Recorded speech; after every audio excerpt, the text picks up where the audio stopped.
ಬನ್ನಿ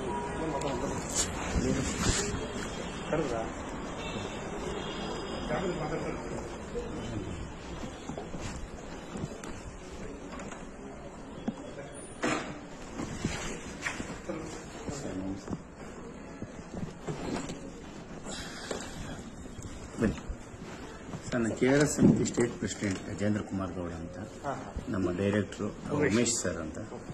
ಈಗ ನಾವು ಕೆಲವು ವಿಚಾರಗಳನ್ನು ನೊಂದವರ ಧ್ವನಿಗಾಗಿ ಅಂತೇಳಿ, ಸಾಮಾಜಿಕ ನ್ಯಾಯಕ್ಕಾಗಿ ಅಂತೇಳಿ ನಾವು ಹೋರಾಟ ಮಾಡ್ತಾ ಇದ್ದೀವಿ. KRS ಸಮಿತಿ ಆಲ್ಮೋಸ್ಟ್ 5-6 ವರ್ಷದಿಂದ ನಾವು ಕೆಲಸ ಮಾಡ್ತಾ ಇದ್ದೀವಿ.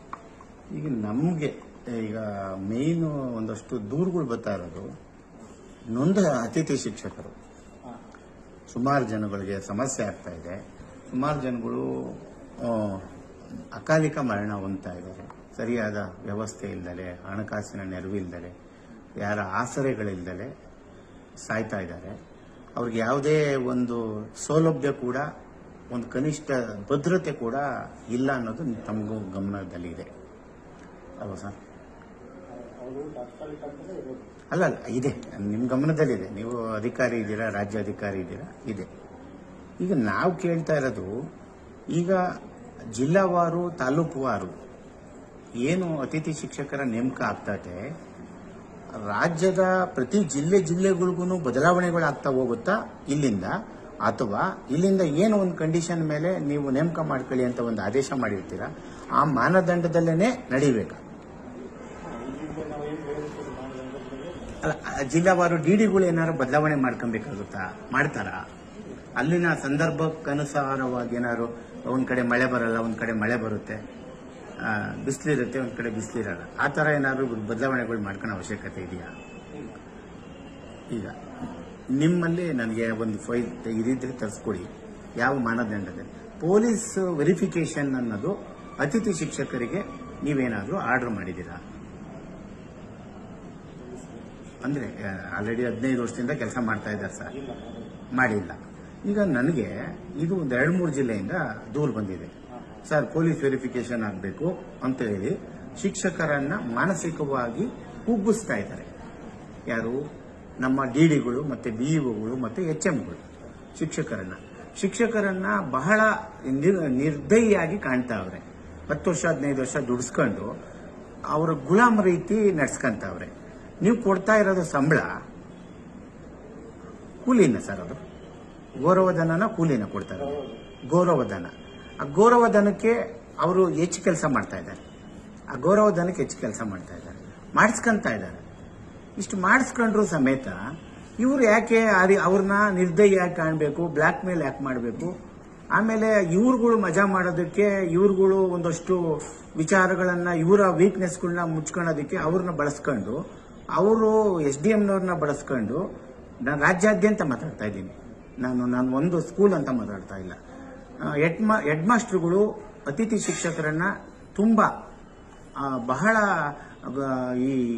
ಈ ಜೀತ ಪದ್ಧತಿಗಿನ ಒಂದು ಕೈ ಮೇಲೆ ಸರ್, ಆ ಡಬಲ್ ತ್ರಿಬಲ್ ಗ್ರಾಜ್ಯುಯೇಟ್ಗಳು ಮಾಡ್ಕೊಂಡು ಇದೇ ಜೀವನ ಅಂತ ಹೇಳಿ ಸಂಸಾರಗಳನ್ನ ನಡೆಸ್ಕೊಂಡು, ಇದೇ ಜೀವನ ಅಂತ ಹೇಳಿ ಇನ್ನೆಲ್ಲೂ ಆ ಸರ್ಕಲ್ ಬಿಟ್ಟು, ರೂಮ್ ಬಿಟ್ಟು ಆಚೆಗೆ ಹೋಗ್ತಾ ಇಲ್ಲ. ಅವರು ಬೇರೆ ಎಲ್ಲೂ ದುಡಿಯೋಕೆ ಅವಕಾಶ ಇಲ್ಲ. ಮೊದಲೇ ಎಡವಟ್ ಕೆಲಸ ಆಗಿದೆ. ಏಪ್ರಿಲ್ ತಿಂಗಳ ತನಕ, ಅಲ್ಲ ಏಪ್ರಿಲ್ ಮೇ 2 ಸಂಬಳ ಇಲ್ಲ. ಯಾರು ನಿಮ್ಮಿಂದ ಒಂದು ಪ್ರೆಸೆಂಟೇಷನ್ ಇಲ್ಲ, ಒಂದು ಕನಿಷ್ಠ ಅವ್ರಿಗೊಂದು ಕೂಲಿ ಬೇಡ. ಅವು 2 ತಿಂಗಳು ಯಾರು ಸರ್ ಕೊಡ್ಲಿಕ್ಕೆ ಕೊಡ್ತಾರೆ ಅವ್ರಿಗೆ? ಅಲ್ಲ, ನಾನು ರಾಜ್ಯದ, ನೀವು ದೊಡ್ಡವರಾಗಿ ನಾನು ನಿಮ್ಮನ್ನು ಕೇಳ್ತಾ ಇದ್ದೀನಿ, ಅವ್ರಿಗೆ ಇನ್ನು 2 ತಿಂಗಳು ಯಾರು ಸಪರೇಟ್ ಆಗಿ ಕೆಲಸ ಕೊಡ್ತಾರೆ ಹೇಳಿ? ಅಲ್ಲ, ಯಾರು ಕೊಡಲ್ಲ ಅಂದಾಗ ಅಟ್ಲೀಸ್ಟ್ ಅವ್ರಿಗೆ ಗೌರವವಾಗಾದ್ರೂ ನಡ್ಸ್ಕೊಳಕ್ಕೆ ಇವ್ರಿಗೆ ಯೋಗ್ಯತೆ ಇಲ್ಲ ಅಂದ್ರೆ ಇವ್ರಿಗೆಲ್ಲ 7th ಪೇ ಯಾಕೆ ಸರ್ ಕೊಡ್ಬೇಕು ನಾವು? ಅಲ್ಲ, ನಾನು ಆಸ್ ಎ ಪಬ್ಲಿಕ್ ಆಗಿ ನಾನು ಪ್ರಶ್ನೆ ಮಾಡ್ತಾ ಇದ್ದೀನಿ. ಪಾಪ ಅವ್ರಿಗೆಲ್ಲರಿಗೂ ಒಂದು ಪ್ರಶ್ನೆ ಮಾಡಕ್ಕೊಂದು ಧೈರ್ಯ ಇಲ್ಲ.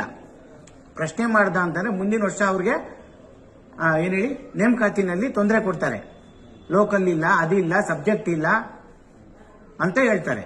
ಈಗ 10-12 ವರ್ಷದಿಂದ ದುಡಿಸ್ಕೊಂಡಂತ ಶಾಲೆಗಳಲ್ಲಿ ಇವಾಗ ಅವತ್ತು ಜ್ಞಾನ ಇರ್ಲಿಲ್ವಾ? 10 ವರ್ಷದಿಂದ ದುಡಿಸ್ಕೊಳ್ಳೋವಾಗ ರಿಸಲ್ಟ್ ಒಂದೆರಡು ಕಂಪ್ಲೇಂಟ್, ನಮ್ಮ ಪ್ರತಿ ವಾರ ಮೀಟಿಂಗ್ ನಡೀತಾ ಇದೆ.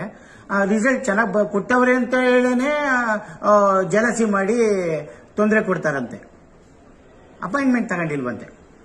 ಇದೆಲ್ಲ ಹೇಗೆ ಎಷ್ಟನೇ ತಾರೀಕಿಂದ ತಗೋಬೇಕು, ಹೆಂಗ್ ತಗೋಬೇಕು, ಇದಕ್ಕೆ ಏನು ಲಂಗು ಲಗಾಮ್ ಏನು ಇಲ್ವಾ ಸರ್? ಹೆಡ್ ಮಾಸ್ಟರ್ಗಳ್ದೇನಾ ಫೈನಲ್, ಬಿಇಒಗಳ್ದೇನಾ ಫೈನಲ್?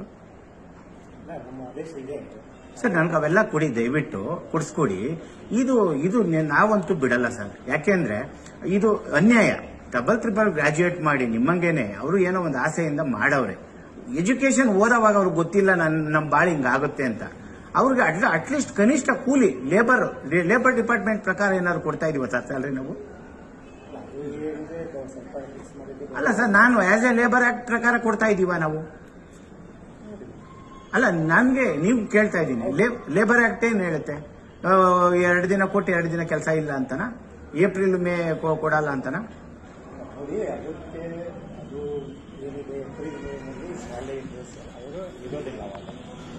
ಇರೋದಿಲ್ಲ. ಹೆಂಗೆ ಸರ್ ಇರಲ್ಲ? ಏಪ್ರಿಲ್ 10-15 ತನಕ ಕೆಲಸ ಮಾಡಿಸ್ಕೊಳ್ಳೋದಕ್ಕೆ ನಿಮ್ಗೆ ಸಾಕ್ಷಿ ಸಮೇತ ಕೊಡ್ತೀನಿ. ಎಲ್ಲ ಹೆಡ್ ಮಾಸ್ಟರ್ಗಳು ದುಡಿಸ್ಕೊಂತಾರೆ. ಅದು ಸತ್ಯ ಸರ್. ಅದು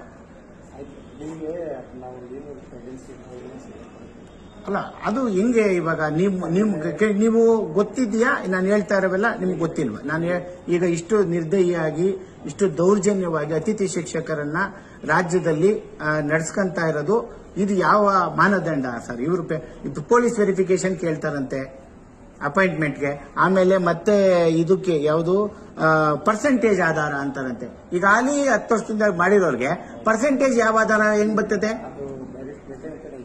ಸರ್? ಮೆರಿಟ್ ಮೇಲೆ ಯಾವಾಗ ಮೆರಿಟ್? ಪ್ರತಿ ವರ್ಷನೂ ಮೆರಿಟ್ ಅಂತಂದ್ರೆ ಈಗ ಕಂಟಿನ್ಯೂಷನ್ ಇವಾಗ ಇವ್ರು ಮಾಡಿದವ್ರಿಗೆ ಯಾಕೆ ಅವ್ರಿಗೆ ಅವಕಾಶ ಇಲ್ಲ? ನೋಡಿ, ಈ ವರ್ಷಕ್ಕೆ ಇಷ್ಟು ಅಂತ ಇದಾಗ್ತವೆ. ಏನು ಹೊಸ ಮಾಡಿ ಸರ್. ಕರೆಕ್ಟ್, ಖಂಡಿತ. ನಾನು ಹೇಳ್ತಾ ಇರೋದು ಹೊಸ ಖಾಲಿ ಹುದ್ದೆಗಳಿಗೆ ನೀವೇನೇ ಮಾನದಂಡ ಮಾಡಿದ್ರು ವಿ ಆರ್ ಅಕ್ಸೆಪ್ಟೆಡ್. ಈಗ ಹಾಲಿ 10 ವರ್ಷ 12 ವರ್ಷದಿಂದ ಮಾಡ್ತಾ ಇರುವ ಅದೇನಿದೆ ಅಂದ್ರೆ ಹೇಳಿ. ಈಗ ಒಂದು ಶಾಲೆಯಲ್ಲಿ ಅತಿ ಶಿಕ್ಷಕರ ಹುದ್ದೆ ಇದೆ, ಖಾಲಿ ಹುದ್ದೆ ಇದೆ. ಸರಿ ಸರ್, ಇದೆ. ಸೊ ಅಲ್ಲಿ ಒಬ್ಬರಿಗಿಂತ ಜಾಸ್ತಿ ಬಂದರೆ ಯಾವ ರೀತಿಯಾಗಿ ಚೂಸ್ ಒಂದು 2-3 ಕಾಂಪಿಟೇಷನ್ ಜಾಗಕ್ಕೆ ಬಂದಾಗ ಓಕೆ ಸರಿ ಸರ್, ಆಯ್ತು. ಅವಾಗ ಮೆರಿಟ್ ಕೊಡಿ ಅಂತ ಹೇಳಿ. ಆಯ್ತು ಸರ್. ಈಗ 10 ವರ್ಷದಿಂದ ದುಡಿತಾ ಇದ್ದಾರೆ, ಈಗ ಅವ್ರನ್ನ ಹೆಂಗ್ ಮಾಡೋಣ ಸರ್? ಅಲ್ಲ, 10 ವರ್ಷದ್ದು ಅದು ಇದಿಲ್ಲ. ಅಲ್ಲ, 5 ವರ್ಷ 10 ವರ್ಷ ಈಗ ಅಲ್ಲಿ ದುಡ್ಕೊಂಡ್ ಬರ್ತಾ ಇದ್ದಾರಲ್ಲ, ಈಗ ಪರ್ಸೆಂಟೇಜ್ನವ್ರು ಬಂದ್ರು ಅಂತ ಹೇಳ್ಬಿಟ್ಟು ಇವ್ರನ್ನ ಮನೆ ಕಳಿಸ್ಬಿಡೋದಾ? ಅಲ್ಲ, ಇದು ಹೇಗೆ ಬೇರೆಯವ್ರು ಬಂದ್ರೆ ಇದು it's not A permanent job. ಈಗ ಒಬ್ಬಕ್ಕಿಂತ ಹೆಚ್ಚಿಗೆ ಅಲ್ಲ ಸರ್, ಇದು ನಾನು ಕೇಳ್ತಾ ಇದ್ದೀನಿ, ಇದೇನು ಶಿಕ್ಷಣ ಇಲಾಖೆನ ಏನು ಅಂತ ಎಲ್ಲ ಸ್ಕೂಲ್ಗಳನ್ನೆಲ್ಲ ಬಾಗಿಲು ಮುಚ್ಚಿಸ್ತಾ ಇದ್ದೀರಾ, ಎಲ್ಲ ಕಾನ್ವೆಂಟ್ಗಳನ್ನ ಓಪನ್ ಮಾಡಿಸಿ. ಇವತ್ತು ಬಡವ್ರಿಗೆ, ಮಧ್ಯಮ ವರ್ಗಕ್ಕೆ ಬಹಳ ಕಷ್ಟ ಆಗೋಗ್ಬಿಟ್ಟಿದೆ. ಶಿಕ್ಷಣ ದುಬಾರಿ ಶಿಕ್ಷಣ ಆಗಿದೆ, ದುಬಾರಿ ಆರೋಗ್ಯ ಆಗಿದೆ, ಎರಡೂ ದುಬಾರಿ ಆಗೋಗಿದೆ. ಈಗ ಬಡವರು ಕಾನ್ವೆಂಟ್ಗೆ ಹೋಗೋ ಲೆವೆಲ್ಗೆ ಬಂದ್ಬಿಟ್ಟೈತೆ. ಅಂದ್ರೆ ಅಷ್ಟು ಒಂಥರ ಕಾಂಪಿಟೇಷನ್ ಮೈಂಡ್ಗೆ ತಿರುಗ್ಬಿಟ್ಟವ್ರೆ. ಇಂಥ ಕಾಲದಲ್ಲಿ ಶಿಕ್ಷಣ ಇಲಾಖೆಯಲ್ಲಿ ಶಿಕ್ಷಣವನ್ನು ಕೊಡುವ ಸರ್ಕಾರಿ ಶಾಲೆಗಳೇನೆ ಬೀಗ ಹಾಕೋ ಲೆವೆಲ್ ಬಂದ್ಬಿಟ್ಟಿದ್ದಾವೆ. ಸುಮಾರು ಶಾಲೆಗಳು ಇವತ್ತು ಲಿಸ್ಟಲ್ಲಿ ಇದ್ದಾವೆ. ಈಗ ನಾವು ಶಾಲೆಗಳನ್ನ ಉಳಿಸ್ಬೇಕು, ಬಡವರನ್ನ ಉಳಿಸ್ಬೇಕು ಅಂತ ಶಿಕ್ಷಣ ಇಲಾಖೆ ಗೊತ್ತೇ ಇಲ್ವಾ? ಈಗ ಮೇಷ್ಟ್ರುಗಳನ್ನೇ ನಾವು ಈ ರೀತಿ ನಿರ್ದಯಿಯಾಗಿ ನೋಡ್ಕೊಂಡ್ರೆ ಈಗ ಯಾವ ಆಧಾರದ ಮೇಲೆ ನೀವು ಹಿಂಗೆಲ್ಲ ಯಾಕಿಂತ ಪ್ರೆಸೆಂಟೇಷನ್ಗಳು ಮಾಡಿದ್ರು?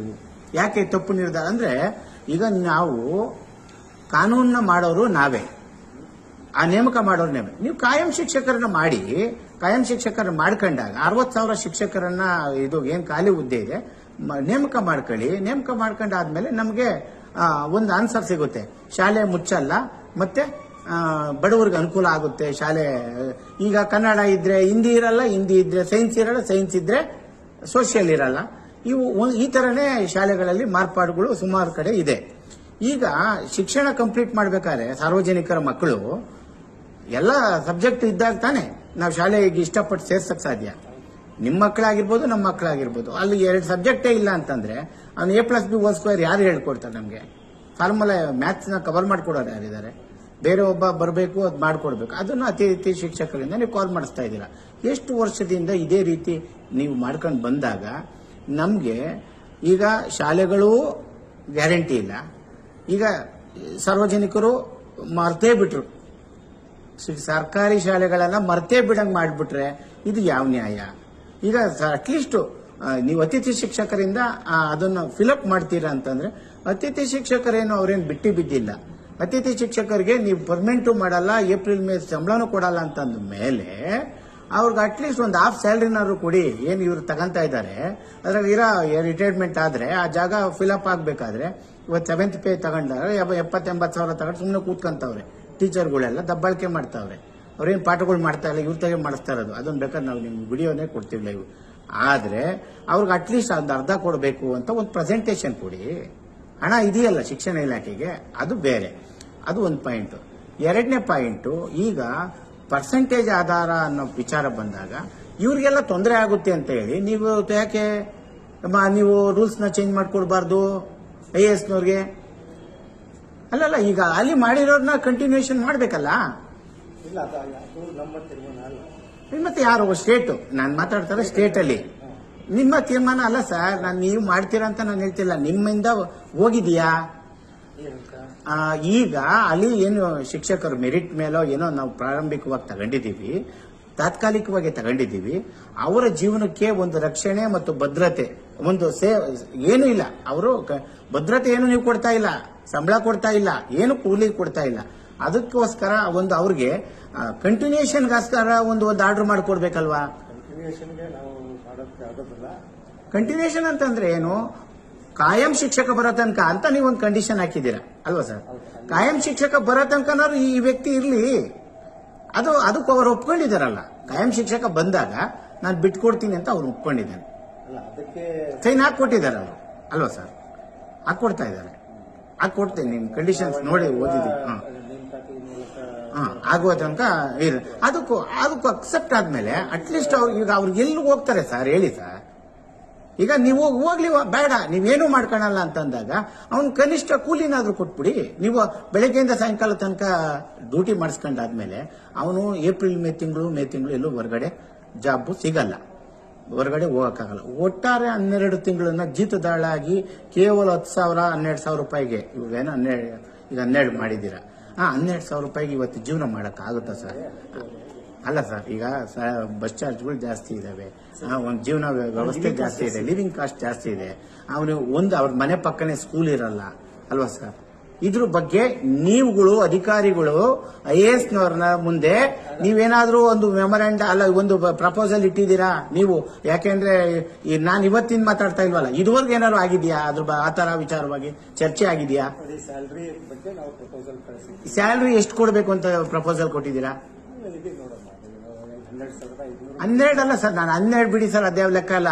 ಅವ್ರಿಗೆ ನೀವು ಯಾವ್ದು ತಾತ್ಕಾಲಿಕ ಅಂತ ಕೊಟ್ಟಾದ್ಮೇಲೆ ಅವ್ರ ಕನಿಷ್ಠ ಕೂಲಿ ಕೊಡಬೇಕು, ನೀವು ಗೌರವ ಕೊಡೋದಲ್ಲ. ಅದ್ರ ಬಗ್ಗೆ ನೀವೇನಾದ್ರೂ ತಗೊಂಡಿದ್ದೀರಾ? ಇಲ್ಲ ಅಲ್ವಾ ಸರ್?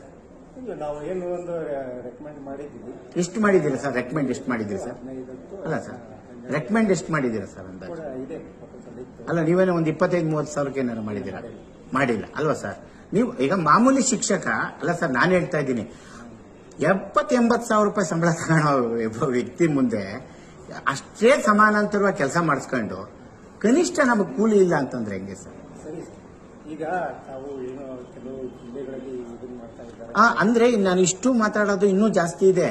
ಇದು ನಾನು ಪ್ರಾರಂಭಿಕ ಈಗ ನಿಮ್ ಮುಂದೆ ಹೇಳ್ತಾ ಇರೋದು. ಏನು ಇವಾಗ ನೀವು ಏನಾದ್ರೂ ನಾನು ಮಾತಾಡ್ತಾ ಇರೋದ್ರಲ್ಲಿ ನೀವೇನಾದ್ರೂ ಕಾರ್ಯಕ್ರಮ ಆಲ್ರೆಡಿ ಮಾಡಿದ್ರೆ ಅಂದ್ರೆ ಇವ್ರಿಗೆ ಇಲ್ಲ ಒಂದು ಕನಿಷ್ಠ ಒಂದು ಅರ್ಧನಾರು ಒಂದು ಕೊಡಬೇಕು. ಈಗ ಕಾಂಟ್ರಾಕ್ಟ್ ಬೇಸಿಸ್ ಮೇಲೆ ಒಬ್ಬ P1ಗಳಿಗೆ ನಾವು 17-18 ಸಾವಿರ ರೂಪಾಯಿ ಕೊಡ್ತೀವಿ, ವರ್ಗುತ್ತಿಗೆ ನೌಕರರುಗಳಿಗೆ 15-20 ಈ ತರ ಎಲ್ಲ ಕೊಡ್ತಿದೀವಿ. ಈ ತರ ನಾವು ಅವ್ರನ್ನ ಕಡೆಗಣಿಸಿದೀವಿ. ಆಗ ತರ ಕಡೆಗಣಿಸಬಾರ್ದು ಅಂತ ನಮ್ಮ ಶಿಕ್ಷಣ ಇಲಾಖೆ ಅಂದ್ರೆ ನಮ್ಮ ಏನು ಆಯುಕ್ತಾಲಯ ಇಡೀ ರಾಜ್ಯದ ಜವಾಬ್ದಾರಿ ಹೊತ್ತಿರೋದು. ಅವ್ರ ಪರವಾಗಿ ಯಾರೋ ರೆಗ್ಯುಲರ್ನವರಂತೂ ಮಾಡಲ್ಲ. ನೀವುಗಳೇನಾದ್ರೂ ಇದುವರೆಗೂ ಮಾಡಾಯ್ತಾ ಅಂತ ನಾನು ಕೇಳ್ತಾ ಇದ್ದೀನಿ. ಅದೇ ಸರ್, ಒಂದು ಅಷ್ಟು ಕೇಳಿಲ್ಲ, ಅಷ್ಟು ಅಮೌಂಟ್ ಕೇಳಿಲ್ಲ, ಒಂದು 15 ಸಾವಿರ ರೂಪಾಯಿ ಕೇಳಿದ್ದೀರಾ. ಆಮೇಲೆ ಈಗ ಅವರು ಕಾಯಂ ಅಂತ ಏನ್ ಬರ್ದಿದ್ರ, ಕಾಯಂ ಬರೋ ತನಕ ಅಂದ್ಮೇಲೆ ಅವ್ರು ಕಾಯಂ ಬರೋ ತನಕ ಅವ್ರು ಇರ್ಬೋದಲ್ವಾ ಸರ್? ನೋಡಿ ಸರ್, ಅದು ವರ್ಷದ ಅಂತ ಇರೋದು. ಆಗ್ಲಿ, ವರ್ಷ ಆದ್ಮೇಲೆ ಅವನ್ ಬದಲಾವಣೆ ಆದ್ರೆ ಅವ್ನ ಎಲ್ಲಿ ಹೋಗ್ಬೇಕು ಸರ್? ಅವಾಗ ಇನ್ನೊಬ್ರು ಬಂದಾಗ ಏನ್ ಮಾಡ್ಬೇಕು? ಇನ್ನೊಬ್ಬ ಇವಾಗ ಇವನೇನಾಗ್ಬೇಕು? ಅಲ್ಲ ಸರ್, ಈಗ ನೇಮಕಾತಿಯಲ್ಲೇನೆ ತಗೊಳ್ಳಿ. ನನ್ಗೆ ಅಲ್ಲ